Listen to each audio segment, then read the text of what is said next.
அனைவருக்கும் வணக்கம்மா. நம்ம இப்போ ஆசாரக்கோவையோட தொடர்புடைய சில செய்திகளை நம்ம பார்க்கலாம். டிஆர்பி கிளாஸ் இதுக்கு. அதாவது 6th ஸ்டாண்டர்டில் 6ஆம் வகுப்பில் ஆசாரக்கோவை அப்படிங்கிற ஒரு பாடத்தில் சில செய்திகளை சொல்லியிருக்கிறாங்க. அந்த ஆசாரக்கோவையோட நீங்கள் என்னென்ன தெரிஞ்சுக்க போகிறீங்க, இதில் பிஜி டிஆர்பிக்கு என்னென்ன தெரிஞ்சுக்க போகிறீங்க, காலேஜ் டிஆர்பிக்கு என்னென்ன தெரிஞ்சுக்க போகிறீங்க, எஸ்டிடிஆர் இருந்தீங்கன்னா அவங்க என்னென்ன தெரிஞ்சுக்க போகிறீங்க அப்படின்னு சொல்லிட்டு பார்க்கலாம். அதாவது இந்த 11 கீழ்கணக்கு நூல்களை என்ன மொத்தமாக எடுத்து சொல்லுகின்ற ஒரு பழம் பாடல் ஒன்று அப்படின்னு ஒன்று இருக்குது. அந்த வெண்பா பார்த்தீங்கன்னா, அதாவது 4 அடி 4 மணி 440 ஐந்தினை முப்பால் கடுகம் கோவை பழமொழி மாமூலம் இந்நிலைய காஞ்சியோடு ஏலாதி என்பவே கைநிலையவான் கீழ்கணக்கு அப்படின்னு சொல்றாங்க. அதாவது 18 நூல்களை நமக்கு கீழ்கணக்கு நூல்கள் அப்படின்னு சொல்றாங்க. அப்ப நீங்க தெரிஞ்சுக்கங்க, அதுல கோவை அப்படிங்கிற அடைமொழியால தொகுக்கப்படுகின்ற நூல் எது அப்படின்னு கேட்டீங்கன்னா ஆசார கோவை அப்படின்னு ஞாபகம் வச்சுக்கோங்க. ஏன் கேட்டீங்கன்னா, கோவை அப்படிங்கிறது என்ன அர்த்தம் அப்படின்னு பார்த்தீங்கன்னா கோக்கப்படுதல் அல்லது தொகுக்கப்படுதல். அப்ப கோவைங்கிற சொல்லுக்கு என்னன்னு அர்த்தம் பார்த்தீங்கன்னா, கோவை அப்படிங்கிறது என்னன்னு பார்த்தீங்கன்னா தொடுக்கப்படுதல்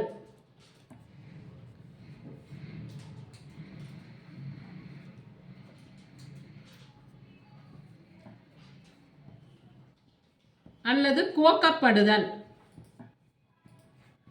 அல்லது சேர்க்கப்படுதல். ஒன்றும் இல்லை, அங்கங்கே செதறி கிடக்கிறத ஒரு ஒழுங்கில் கொண்டு கோர்த்து ஒரே மாதிரி தரத்துக்கு பேர் தான் என்னன்னு சொல்லலாம் கோவைனா வேற ஒன்றும் இல்லை. நம்ம பிற்கால இலக்கியங்களில் கூட பார்ப்போனே, நம்மளுடைய இந்த இதில் கூட ஒரு வர்க்க கோவை, ஒருதுறை கோவை, ஐந்திணை கோவை அப்படிங்கிற கோவைகள்லாம் பார்க்கலாம். அப்போ என்னன்னு பார்த்தீங்கன்னா தொகுக்கப்படுதல் அப்படின்னுட்டு. இதே மாதிரி இந்த ஒரு வார்த்தையை மட்டும் வச்சுக்கோங்க. இதில் அவங்க எப்படி வேணாலும் நம்மளுக்கு கொஸ்டின் கேட்கலாம். கோவை நூல்கள் அடுத்து சிறப்புடைய நூல் எது அப்படின்னு பார்த்தீங்கன்னா திருக்கோவையார். மாணிக்கவாசகர் எழுதின திருக்கோவையார் மிக சிறப்புடைய ஒரு நூல் அப்படின்னு நாம இதுல தெரிஞ்சுக்கலாம். அப்ப முதல்ல இந்த கோவைங்கிற அடைமொழியோட வரப்படுகின்ற நூல்கள்ல இந்த ஆசார கோவை அப்படிங்கிறது ஒரு குறிப்பிடத்தக்க ஒன்று. இதற்கு அப்புறம் பின்னாடி சிற்றிலக்கிய காலங்களில் பார்த்தீங்கன்னா ஐந்திணை கோவை, ஒருதுறை கோவை, வர்க்க கோவை, இந்த மாதிரியான கோவை நூல்கள்லாம் உங்களுக்கு வருது. இது உங்களுக்கு தெரிஞ்சுக்க வேண்டிய கான்செப்ட். இது காலேஜ் டிஆர்பிக்கும் உதவும், பாலி டிஆர்பிக்கும் உதவும், பிஜி டிஆர்பிக்கும் உதவும். ஆசாரம். அப்ப ஆசார கோவை அப்படின்னா என்ன அர்த்தம்? ஆசாரம் அப்படிங்கிறதுக்கு பேர் ஒழுக்கம். அது மட்டும் இல்ல, வேற சில மீனிங்களும் இதுக்கு இருக்குது. ஒழுக்கம், வழக்கம், தூய்மை, நன்மை, நன்னடை, முறைமை, கட்டளை, வழிபாடு. அப்ப ஒழுக்கம்ங்கிறது என்ன அர்த்தம் அப்படின்னு பார்த்தீங்கன்னா, இவங்க இப்படி இருக்கணும் அப்படிங்கிறது பேர் தான் என்னது? ஒழுகுதல். அப்படின்னா என்ன அர்த்தம்? செயல்பாட்டில் இருத்தல் அப்படின்னு அர்த்தம். அந்த அது ஒரு நடைமுறைக்கு வரும்போது அது என்னவா மாறுது? ஒழுக்கமா மாறுது. அந்த ஒழுக்கத்தையே நீங்க தொடர்ந்து கடைபிடித்து வந்தீங்கன்னா அது என்னது? வழக்கமாவே நமக்கு மாறிடும். அப்புறம் ஆசாரம்ங்கிற சொல்லுக்கு பார்த்தீங்கன்னா மேலும் சில என்னென்ன பொருட்கள் தர்றாங்க? தூய்மை, நன்மை, நன்னடை, முறைமை, கட்டளை, வழிபாடு. இதெல்லாம் அவங்க இதற்கு மீனிங்கா சொல்லியிருக்கிறாங்க. அப்ப அவங்க ஆசார கோவையில் என்னென்னத்தை பத்தி சொல்றாங்க அப்படின்னு பார்த்தீங்கன்னா, எப்படி சாப்பிடணும், எப்படி உடுத்தணும், எப்படி உறங்கணும், எப்படி நீராடணும் அப்படிங்கிற சில செய்திகளை பத்தி நமக்கு எதுல சொல்றாங்க? ஆசார கோவையில சொல்றாங்க. நீங்க கேட்கலாம், மேம் சாப்பிட்றதுல என்ன மேம் கிடக்கு உங்களுக்கு? எப்படி வேணா பசிச்சா சாப்பிட வேண்டியதானே அப்படின்னா அதெல்லாம் கிடையாது. ஒரு சாப்பாட்டை இப்படிதான் சாப்பிடணும். அதாவது பசித்து புண் அப்படின்னு பசித்து உண் அப்படின்னு சொல்லியிருப்பாங்க. அதாவது என்ன சொல்லியிருப்பாங்க? குளித்துட்டு அப்புறமேல என்ன பண்ணுங்க, சாப்பிடுங்க அப்படின்னு சொல்லிட்டுலாம் பிற்காலத்தில் அவங்க சொல்றாங்க. இன்னைக்கு ஆங்கில நாட்டில் மேலை நாட்டு வழக்கில் அதை டீசன்சியா என்ன சொல்றாங்க? Table manners, dining table manners அப்படின்னு சொல்றாங்க. அதெல்லாம் புதுசாக அவங்க ஒன்றும் சொல்லலை. அதுக்கு முன்னாடியே நம்மளுடைய இலக்கிய நூல்களில் இந்த உன்னலப்படுத்தியும் உடுத்தல் ரொம்ப முக்கியமான கான்செப்ட். அதாவது ஒரு ஆடைங்கிறது எதற்கு அப்படிங்கிறதுக்காண்டி இந்த உடுத்தல் பற்றிய நாகரிகங்களை எல்லாம் சொல்லியிருக்கிறாங்க. அப்புறம் உரங்கள், அப்புறம் நீராடல், ஒரு நாளைக்கு எத்தனை முறை நீராடணும், எந்தெந்த சூழ்நிலைகளில் நீராடணும், எப்படியெல்லாம் செய்யணும் அப்படிங்கிறத பற்றி அந்த மாதிரியான செய்திகளையும் உங்களுக்கு சொல்லியிருக்கிறாங்க. அப்போ இந்த ஆசாரக்கோவைக்கு மூல நூல் எது அப்படின்னு சொல்லி பார்த்தீங்கன்னா ஆரிடம். இதை நல்லா ஞாபகம் வச்சுக்கோங்க.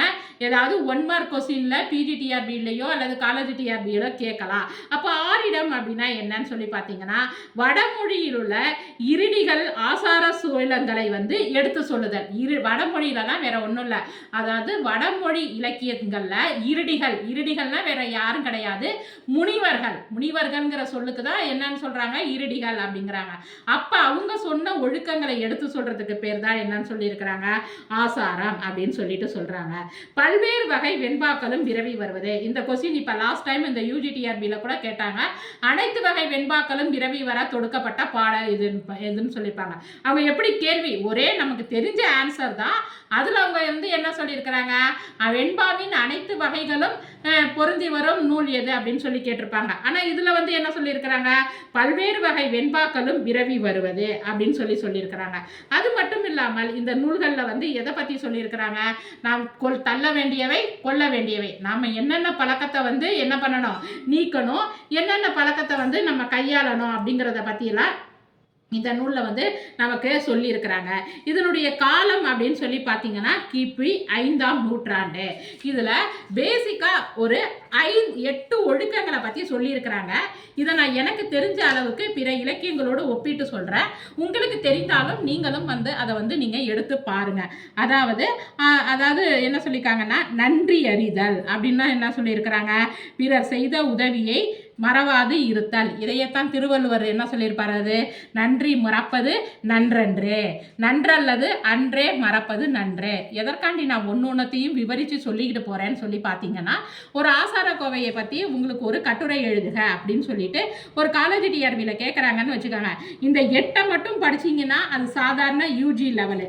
பிஜி லெவலுக்கு மேற்கொண்டு நம்ம இதுக்கு முன்னாடி சொன்ன தகவல்லாம் தெரிஞ்சுக்கணும். ஒரு காலேஜ் லெவல் அப்படின்னு சொல்லி நீங்கள் போகும்போது அப்போ நன்றி அறிதல் அப்படின்னா பிறர் செய்த உதவியை மறவாது இருத்தல் அப்படிங்கிறத மட்டும் எழுதாம அதோட சேர்த்து எழுதணும், நன்றி மறப்பது நன்றன்று அப்படின்னு சொல்லிட்டு திருவள்ளுவர் சொல்லியிருக்கிறாரு. அப்படி எனக்கு தெரிஞ்சு நான் இப்போ டக்குன்னு திருவள்ளுவர் வரதுல சொல்கிறேன். பிற இலக்கியங்களில் நீங்கள் ஏதாவது சொல்லியிருந்தாலும் நீங்கள் வந்து அதை வந்து என்ன பண்ணலாம், எடுத்துக்காட்டலாம். அடுத்து என்னது, பொறை உடைமை அப்படின்னா என்ன அர்த்தம், பிறர் செய்யும் தீமைகளை பொறுத்து கொள்ளுதல் அப்படின்னு சொல்லிட்டு பொறை உடைமை பற்றி என்ன பண்ணியிருக்கிறாரு திருவள்ளுவர் ஒரு அதிகாரமே என்ன பண்ணியிருக்கிறாரு, வகுத்து இருக்கிறாரு.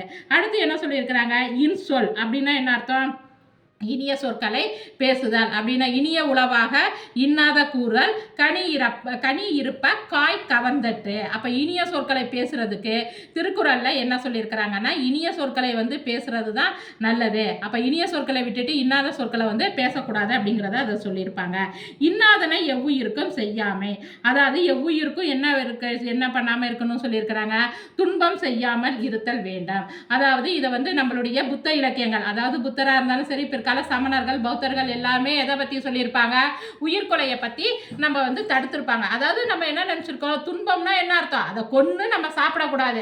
அதைத்தான் திருவள்ளுவர் என்ன சொல்லியிருப்பாரு, கொல்லால் முளால் மறுத்தானே கைகூப்பி எல்லா உயிரும் தொழ. நீங்கள் ஏங்க மேடம் திருவள்ளுவர்லேருந்தே காட்டுறீங்க, இதில் எதுவும் ஏதாச்சும் சொல்லுங்க அப்படின்னு சொல்லி பார்த்தீங்கன்னா, நீங்கள் இந்த உங்களுடைய பாடத்தில் 6th to 12th ஆசிய ஜோதியில் கூட புத்தர் இதில் சொல்லியிருப்பாரு. அதாவது அந்த ஆட்டுக்குட்டியை வந்து என்ன சொல்லக்கூடாது, கொலை செய்யக்கூடாது அப்படிங்கிற கருத்தை வந்து சுட்டியிருப்பாங்க. அதே மாதிரி அந்த காப்பியங்கள் 5 காப்பியங்கள்ல கூட என்னது உயிர் பலி கூடாது அப்படிங்கிற கருத்தை வந்து சுட்டியிருப்பாங்க. அப்ப நீங்க என்ன பண்ணுங்க, அதை எடுத்துக்காட்டி இந்த இடத்துல சுட்டி செல்லுங்க. அதே மாதிரி பாத்தீங்கன்னா கல்வி அறிவு பெறுதல். கல்வினா என்ன அர்த்தம், கேடில் விழிச்செல்வம் கல்வி ஒருவருக்கு மாடல்ல மற்றையவை. அப்போ ஒருத்தருக்கு கல்விங்கிறது செல்வம்ங்கிறது கல்விதான், மற்ற எவையும் இல்லை அப்படின்னு சொல்லிட்டு அவர் சொல்லியிருப்பாரு. கல்வியை பற்றி என்ன நிறைய சொல்லிட்டு போயிட்டாங்க. யாரு முற்காலத்தில் வந்த புறநானூறுலையும் சொல்லியிருக்கிறாங்க, அதாவது உற்றுழி உதவியும் உருபொருள் கொடுத்தும் பிற்ற நிலை தெரியாது கற்றல் நண்டே.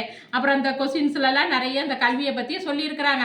கல்வி குறுமுறை எப்படி கற்கணும் போகணும் வரணும் அப்படிங்கிறதெல்லாம் பற்றி இந்த 6th to 12th புக்லேயே நிறைய பாடங்கள்ல இருக்குது. அதேமாரி ஒப்புரவு ஆற்றல் அறிதல் அப்படின்னா என்ன அர்த்தம்? எல்லா உயிரையும் சமமாக பேணுதல், அதான் பிறப்பொக்கும் எல்லா உயிருக்கும் அப்படிங்கிறது அது. அடுத்து பார்த்தீங்கன்னா நல்லினத்தாரோடு நற்றல் அப்படின்னா என்ன அர்த்தம்? நல்லவங்களோட சேர்ந்தாதான் நமக்கு நல்ல புத்தி வரும், தீயவங்களோட சேர்ந்தா அவங்களுடைய பேட் வைப்ரேஷனே நம்ம வந்து என்ன பண்ணோம் தாக்கும். அதைத்தான் என்ன சொல்கிறோம்? சேரினம் அழிந்து சேர் அப்படின்னு சொல்லுவாங்க. அதேனால நம்ம வந்து நம்மளுடைய செய்கைகளும் பழக்க வழக்கங்களும் நல்லினத்தாரோட நல்ல குணமுடையவர்களோடு சேர்ந்து இருத்தல் வேண்டும் அப்படின்னு சொல்லியிருக்காங்க. இது வந்து ஒரு சின்ன உங்களுக்கு வந்து ஒரு எடுத்துக்காட்டு தான். இப்போ ஆசார கோவையை பிஜிடிஆர்பி லெவலில் எப்படி பார்க்கணும், காலேஜ் டிஆர்பிங்கிறதுக்கு நிறைய உங்களுக்கு வந்து திருக்குறள்லேருந்தும் பிற இதுங்களை வந்து நான் உங்களுக்கு எடுத்துக்காட்டி சொல்லியிருக்கிறேன். இதேமாரி தான் ஒரு பாடத்தை வந்து நாம் வந்து அதாவது அதனுடைய அடுத்த நிலைக்கு எடுத்து சென்று படிக்க வேண்டிய சூழலில் இருக்கிறோம். நம்ம ஆர்பி அகில் அகாடமியில் பார்த்தீங்கன்னா உங்களுக்கு தொல்காப்பியத்திலேருந்து வரிசையாக இலக்கண வகுப்புகள் போயிட்டு இருக்குது. தேவைப்படும் மாணவர்கள் அதாவது டிஆர்பிக்கு சொல்கிறேன், தொல்காப்பியம் இலக்கண வகுப்புகளே முழுமையாக நடத்த போகிறோம். ஒவ்வொரு நூற்பாக்கம், அதாவது ஒரு நூற்பாக்கு சொல்லிட்டு அடுத்த நூற்பாக்கு தாவுறது அந்த மாதிரிலாம் கிடையாது. ஒரு நூற்பாக்கு வந்து விளக்கம் சொல்லி அதனுடைய பொருள் என்ன, அதனுடைய முன்பின் செய்திகள் என்ன, பிற இலக்கியங்களோடு எப்படி ஒப்பிட்டு நோக்கலாம், அப்படிக்கான வகுப்புகள் தொடர்ச்சியாக நடைபெற போகுது. தேவைப்படும் மாணவர்கள் டிஸ்கிரிப்ஷனில் கொடுத்திருக்கிற நம்பரை தொடர்பு கொண்டு பயன்பெறுமாறு கேட்டுக்கொள்ளப்படுகிறார்கள். நன்றி, வணக்கம்.